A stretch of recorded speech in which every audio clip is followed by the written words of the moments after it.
చాలా దిక్కులు చెప్పాను, మీకు కూడా చెప్తాను, ఒకసారి వినండి. చాలా చక్కగా పెంచుకుంటున్నాడు, చక్కగా పెంచుతున్న ఆ కూతురు, చక్కగా పెంచుతున్నాడు ఆ కూతుర్ని.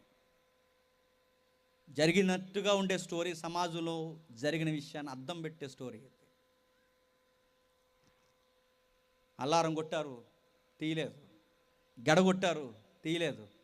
లోపల ఆడపిల్ల ఏం చేస్తుందని పిలవడానికి ఎంతో ట్రై చేస్తున్నారు, తలుపు తీయలేదు. అమ్మా తల్లి దివ్య ఒకసారి తలుపు తీవే అని గట్టిగా అరిశారు. గట్టిగా అరిస్తే తలుపు తీయలేదు. ఇసుక్కుంటూ తలుపు తీసింది. ఆ తలుపు తీసి ఇలా అంది, ఏ అని అడిగింది వాళ్ళ నాన్న. పొగరు, ఎందుకంటే నాన్న బాబు ప్రేమిస్తాడు కదా, అందుకు పొగరు. ఏ అని అడిగింది. ఏమి లేదమ్మా, ఈరోజు నీ పుట్టినరోజు, హ్యాపీ బర్త్డే తల్లి అంట. తెలుసులే, డోరేసి వెళ్ళిపోండి అంతే. ఈ మధ్యలో ఇంగ్లీష్ అంటే 10th క్లాస్ ఫెయిల్ అయిపోయి ఎంత పెద్ద కలట్రామలా ఫీల్ అవుతున్నారని కొంతమంది. వాళ్ళ నాన్న అక్కడ నిలబడి గుర్తుపెట్టుకోండి, అక్కడ నిలబడి అంత ప్రేమించి అర్ధరాత్రి 12 వరకు నిలబడి అమ్మ తలుపు తీయమ్మా, అమ్మ తలుపు తీయమ్మా అని వాళ్ళ అమ్మ, వాళ్ళ నాన్న, వాళ్ళ తమ్ముడు ముగ్గురు కలిసి తలుపు తీయ అంటే ఇప్పుడు సీరియస్గా బయటకు వచ్చి ఏ అనగానే, ఏమి లేదురా నీ బర్త్డే తల్లి, నీకు జన్మదిన శుభాకాంక్షలు.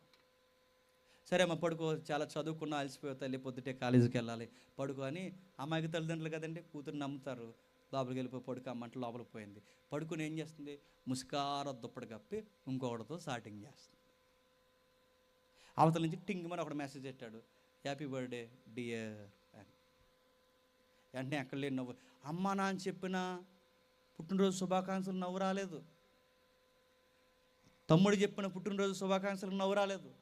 ₹10 మెసేజ్ కూడా ఎట్టాడు చూసారు, ఆ మెసేజ్కి నవ్వు వచ్చేసింది. పక్కపక్క నవ్వేసింది. థ్యాంక్ యూ సో మచ్ అని రిప్లై అదిరిపోయింది. చాలా డీప్గా స్టార్ట్ చేసుకుంటున్నారు, ముదిరారు, తొండ ముదిరి అన్నట్టు అంతగా తప్పుడు పని చేయడానికి ముదిరారు. ఎంత భయం లేని పిల్ల అంటే, వాళ్ళ నాన్నకి ఆ ఊర్లో గౌరవం ఉంది, వాళ్ళ నాన్నకి చాలా మర్యాద ఉంది. ఆ పిల్ల ఎంత భయం లేనిదంటే, వాళ్ళ నాన్న కొనిచ్చిన ఫోన్తోనే వాళ్ళ నాన్న కళ్ళు కప్పింది. వాళ్ళ అమ్మ నాన్న కొనిచ్చిన వస్తువులతోనే, వాళ్ళ అమ్మ నాన్న చదివించిన చదువుతోనే ఆ తెలివితేటలతో ఆ తల్లిదండ్రులకు కళ్ళు కప్పిస్తుంది. పాడు పని చేసింది. చెప్పా చేయకుండా ఒకరోజు ఇంట్లోంచి వెళ్ళిపోదాం అనుకుని నాన్న ముందే లగేజ్ పెట్టుకుని బయటకు వచ్చింది. నాన్న సోఫా సెట్లో కూర్చుని పేపర్ చదువుకుంటూ అడిగాడు, ఎక్కడికి వెళ్తున్నావు నాన్న అని. ఎక్కర్లేదు డాడీ, ఇక్కడ లాండ్రీ షాప్ దగ్గరికి వెళ్తున్నాను. త్వరగా వచ్చామా, రోజులు బాగాలేదు. తమ్ముడిని జత తీసుకెళ్తామంటే, లేదు డాడీ నేను వెళ్ళొచ్చేస్తాను, ఇది చివరే కదా అని వెళ్ళింది. ఇంకా రాదు. గంటలు దాటేశాడు. ఆ గంటలు దాటిన తర్వాత తండ్రి ఆగలేక అడిగారు, ఏవే బిడ్డ ఇందాక అనగా వెళ్ళింది, ఇంకా బయటికి రాలేదు, షాప్ దగ్గరికి అంది, ఒకసారి కనుక్క అంటే చూస్తుంది, ఈదిలో నుంచి కనబట్టలేదు. ఆ తమ్ముడు ఎవరైతే ఉన్నాడని పంపించారే, అక్క అక్కడికి వెళ్ళింది షాప్ దగ్గరికి, ఒకసారి తీసుకుని రారా అని పంపిస్తే టకటక వెళ్ళాడా. వెళ్ళిన తర్వాత వచ్చి చెప్పాడా, డాడీ అక్క ఎక్కడికి రాలేదంట. కంగారు స్టార్ట్ అయింది. మరి ఎక్కడికి పోయింది, ఏం చేస్తుంది, చెప్పజేయకుండా ఎక్కడికి వెళ్ళిపోయింది. కంగారు అయ్యారు. ఉదయం నుంచి చూస్తున్నారు, మధ్యాహ్నం అయిపోయింది, సాయంత్రం అయిపోయింది, ఇంకా రాదు. తల్లి కంగారు ఎక్కువ కనుక తల్లి అంది, ఏమండి కంప్లైంట్ ఇద్దామండి, మిస్సింగ్ కేసు పెడదామండి, పాపను ఎవరు ఏదో చేశారండి, నాకు అర్థమవుతుందండి, ఎప్పుడు మనకు చెప్పకుండా ఏ పని చేయదండి, పాపను ఎవరు ఏదో చేశారండి, కంప్లైంట్ ఇద్దామంటే ఊరికి ఎవరు ఏం చేస్తారంటే, లేదండి ఆ పిల్ల అమాయకురాలు, పాపం బిడ్డకి ఏమీ తెలియదు. ఎందుకంటే తల్లి అలాగంటారు, పాపం మన బిడ్డకి ఏమీ తెలియదండి, ఎవరు ఏదో చేసి ఉంటారండి, కంప్లైంట్ ఇద్దామంటే కంప్లైంట్ ఇవ్వడానికి లోపలికి ఐడి ప్రూఫ్స్ కావాలి. ఎందుకంటే ఎప్పుడన్నా మిస్సింగ్ కేసు ఇచ్చామనుకోండి, లోపలికి వెళ్ళినప్పుడు ఆధార్ కార్డు అన్న ఉండాలి, పిల్ల ఫోటో అన్న ఉండాలి, ఏదో ఒకటి ఉండాలి. ఆ లోపలికి వెళ్ళి ఆ పాప రూమ్లోకి వెళ్ళి ఆ కంప్లైంట్ లెటర్ రాయడానికి లోపల ఏముంటాయని ఎతకడానికి వెళ్తే, బయట లోపల టేబుల్ మీద ఒక లెటర్ ఎగురుతూ కనబడింది. ఆ లెటర్లో ఇలా రాసింది, డాడీ ఇంకెప్పుడు నన్ను ఎతక్కండి, నేను ఎంతో గాఢమైన ప్రేమ ఒక అబ్బాయిని నేను ప్రేమిస్తున్నాను, మా ప్రేమకు మీరు అడ్డు రాకండి, మీరు అడ్డొచ్చి మమ్మల్ని చంపేసేంత ప్రయత్నం చేస్తారు, మీ పరువుకి మా ప్రాణాలు మీరు తీసేస్తారు, మీరు దయచేసి మా ప్రేమకు అడ్డుకు రాకండి, మమ్మల్ని దయచేసి ఎతక్కండి, ఇక మేము వెళ్ళిపోతున్నామని ఆ లెటర్ రాసేసిపోయింది. ఎందుకంటే అందరు రాసేది ఏనండి, ఆ లెటర్ రాసేసి వెళ్ళిపోయింది. ఇంకెప్పుడు మమ్మల్ని ఎతక్కండి, దయచేసి వెళ్ళిపోండి అని ఆ లెటర్ రాసి వెళ్ళిపోయింది.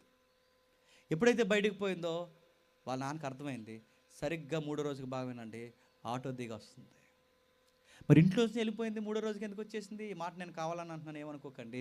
ఇంట్లోంచి వెళ్ళిపోయిన అమ్మాయి 3వ రోజుకి ఎందుకు వచ్చింది, ఈ గాలి ప్రేమలు తిరిగి గాలి కాకులందరికీ మళ్ళీ చెప్తున్నానండి, సరిగ్గా బయటకు వెళితే పూరి కూడా కొనలేరు, గుర్తుపెట్టుకోండి. మీరు బయటికి వెళితే మీకు మళ్ళీ చెప్తున్నాను, సద్దనం కూడా పెట్టలేడు బయట. మీరు ఏమనుకుంటున్నారు? బయటికి వెళ్ళిపోయింది. మూడో రోజుకి ఆవిడకి అర్థమైపోయింది ఎంత నష్టం, జీవితం బతకడం ఎంత కష్టమో. మూడో రోజుకి తన జీవితం కూడా తనకు అర్థమై మళ్ళీ ఎత్తుక్కుంటూ ఆటో దిగి ఆ లగేజ్ పట్టుకుని ఇలాగ వస్తుంది. అంత దూరం వచ్చిన తమ్ముడు పరిగెట్టుకుని వెళ్ళాడు. అక్క ఎక్కడికి పోయావే అని. ఈలోపు అమ్మ వెళ్ళింది. ఎక్కడికి పోయావమ్మా అని గట్టిగా పట్టుకుని ఏడుస్తుంది. ఈ అమ్మాయికి అర్థం అవ్వట్లేదు, ఏంటి ఇంత తప్పుడు పని చేస్తే మా తమ్ముడు వచ్చి అక్క అని పిలుస్తున్నాడు, ఇంత తప్పుడు పని చేస్తే మా అమ్మ వచ్చి బిడ్డ అని ఏడుస్తుంది, నేను ఎంత తప్పు చేసినా మా అమ్మ మా తమ్ముడు నన్ను ఏమంటలేదు, ఏం జరిగింది? డైనమోలో పడింది.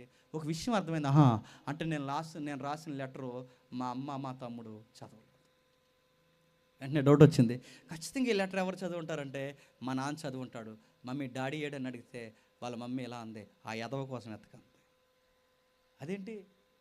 అది కాదు మమ్మీ, డాడీని ఎప్పుడు నువ్వు తిట్టు, పేరు కూడా ఎత్తు, అసలు నువ్వు ఎంత గౌరవిస్తావు, అసలు భార్య భర్తలు అంటే మీలాగా ఉండాలి ఎన్నోసార్లు అనుకున్నాను, డాడీని ఎత్తొద్దు ఆ పనికి మాలాడు కోసం. అది కదమ్మా, డాడీ ఏడని అడిగితే ఎత్తొద్దు ఆడి కోసం ఎత్తొద్దు అంది. ఏమమ్మా డాడీ ఏమేడని అడిగితే అప్పుడు చెప్పింది, అదిగో చూడు చచ్చాడు, ఆ ఫోటోకి వేలాడుతున్నాడు. డాడీ చనిపోవడం ఏంటమ్మా, నాన్న చనిపోవడం ఏంటమ్మా, నాన్నకేదో ఏమైందమ్మా, ఎత్తొద్దని చెప్పాను, ఆ పదికి మనోడి కోసం ఎత్తొద్దు, పోయాడు సెడదులిపోయింది, నీ జీవితం బాగుంటుంది, నా జీవితం బాగుంటుంది. ఈ అమ్మాయికి అర్థం అవ్వట్లేదు, ఏదండి పోతే నేను పోవాలి, చనిపోతే నేను చనిపోవాలి, ఉత్తమంగా పెద్ద మనిషిగా బతికిన మా నాన్న చనిపోవడం ఏంటి, ఏం జరిగిందమ్మా అని అలా అమ్మ చెప్పట్లేదు. ఎత్తొద్దంది, ఆ రూమ్లోకి పోయింది, కింద పడింది, ఏడుస్తుంది. ఎప్పుడో ఆ పుట్టినరోజు నాడు వాళ్ళ నాన్న ఇచ్చిన గిఫ్ట్ అలా గుర్తుంది. ఆ గిఫ్ట్ తీసుకోలేదు ఈ అమ్మాయి. ఆ పుట్టినరోజు గిఫ్ట్ ఇస్తే అది మంచం కింద తీసేసింది. ఆ గిఫ్ట్ ఇప్పుడు మంచం కింద పడి ఏడుస్తుంటే ఆ గిఫ్ట్ కనబడింది. నాన్న ఇచ్చిన గిఫ్ట్ ఏంటో అని చూసేసరికి ఆ గిఫ్ట్లో వాళ్ళ నాన్న చనిపోయే ముందు లెటర్ రాసి పెట్టాడు. ఏమని రాసి పెట్టాడంటే, నా బంగారం నువ్వు వస్తావని నాకు తెలుసు, ప్రపంచంలో పిల్లల్ని ఎవరు అర్థం చేసుకోకపోయినా తల్లిదండ్రులుగా మేము అర్థం చేసుకుంటాం అమ్మ, ఎందుకంటే మీ వయసే మేము దాటి వచ్చామని రాశాడు. ఆవేశంలో వయసులో నువ్వేవేవో మాటలు నన్ను అనేసావమ్మా, ఆ రోజే నేను సగం చచ్చిపోయాను.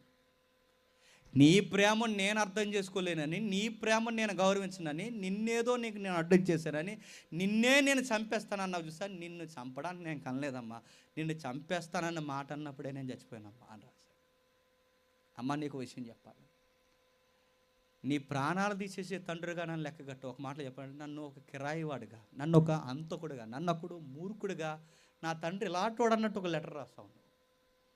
నేను ఎంత ప్రేమిస్తున్నా ఒక మాట చెప్తానమ్మా, నా కూతురు ఎవడో ముక్కు ముఖం తెలియనుడితో 25 ఏళ్ళు పెంచితే లేచిపోయిందని ఊరు ఆడ మాట్లాడుకుంటే ఈ వయసు అయిపోయిన గుడ్డు తట్టుకోలేదమ్మా. నువ్వు వచ్చాక చదువుతావు నాకు తెలిసే నేను రాస్తున్నాను. నా కూతురు ఎవరితోనో లేచిపోయిందని ఎవడెవడో మాట్లాడితే, అది నా కూతురు కోసం మాట్లాడితే ఈ గుండె ఈని తట్టుకునే కన్నా చచ్చిపోవడం మంచిదని నిర్ణయించుకున్నాను. నా కూతురు ఎప్పుడు బంగారమే, ఎవరో ఏదో చేశారు, తనకు అర్థం అవ్వట్లేదు, అందుకు వెళ్ళిపోయిందని నాకు అర్థమైంది. తల్లి నువ్వు వస్తావు చదువుతావు అని తెలుసు, నువ్వు వెళ్ళిపోయావంటే నేను తట్టుకోలేను కనుక, జీవితంలో నువ్వు ఎవరితోనో పోయావంటే ఆ నింద నీ మీద పడకూడదని నేను ఒక నిర్ణయం తీసుకున్నాను తల్లి. నా కూతురు ఇంట్లో నుంచి వెంతుకు వెళ్ళిపోయిందంటే నా కూతురిని నేను లైంగికంగా ఏదిస్తున్నానని ఒక లెటర్ రాసి నేను చచ్చిపోయాను. అందరూ నేను లైంగికంగా ఏదిస్తున్నాను కనుక నువ్వు ఇంట్లోంచి వెళ్ళిపోయావు అనుకుంటారే తప్ప, నీ పరువు కాపాడడానికి నా మీద నిందేసుకుని నేను ఆత్మహత్య చేసుకుని నీ గౌరవం నిలబెట్టేంత పిచ్చి ప్రేమ ఉన్న తండ్రి ఎవరన్నా ఉన్నాడంటే నేనేనమ్మా. నువ్వు వస్తావు చదువుతాను లెటర్ రాసుకున్నాడు.